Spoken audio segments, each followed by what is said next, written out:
Okay. A while ago I was sitting with a bunch of my friends and a bunch of my female friends, and as we were discussing we realized that none of us have a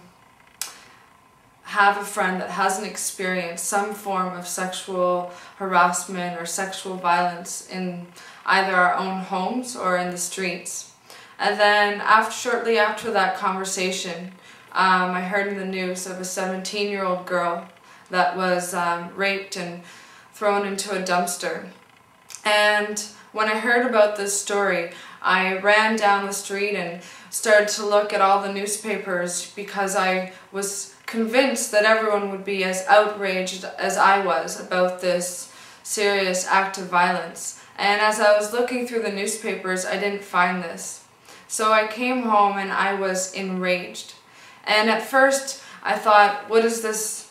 How is this rage productive? And I realized that I couldn't really rely on the media to put out these anti-violent, anti-sexist images and stories, and I realized that I had to start doing it on my own, and I had to start finding the people that believe in this cause to help me with it.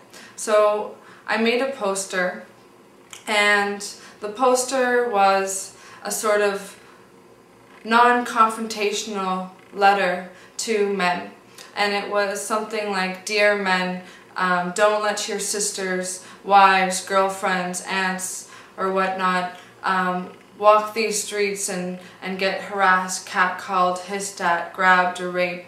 And part of it was geared towards men, but also part of it was geared towards women, to tell women that we have the power to make our own messages. We have the power to recreate the stereotypes and the images that are so painful to see on a day-to-day basis. And I think that we live in a culture that we're not taught to question the status quo.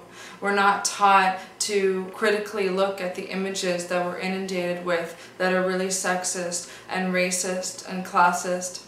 And I realized that my anger was justified, and that anger can be used as fuel, and that you can channel it into something really productive. And in a way, I started to take my anger and use it to form direct action, use it to form different kinds of messages, as a form of keeping myself sane, as a form of putting out different messages so that when women walk by, they see that there are other messages out there, and that there are ways of using that anger and that pain and that sadness about the world that we live in to form change. Because just the way that sexist messages and sexist ads and advertisements and media have this trickle effect, and that they start to get into your bones, get into your veins, and sometimes you start to believe them, that you can do that the same way with other sorts of images. So I put this message out to men and to women, for myself to channel my anger into productivity, but also for men to know that there are women out there that are recreating our images and recreating the world that we live in.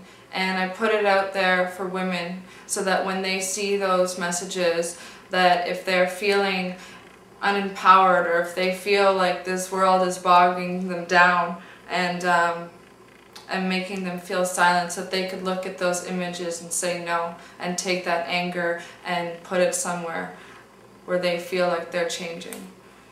Great. And could you introduce yourself? Yes, I'm Karine Silverwoman, and as I said, I'm 22.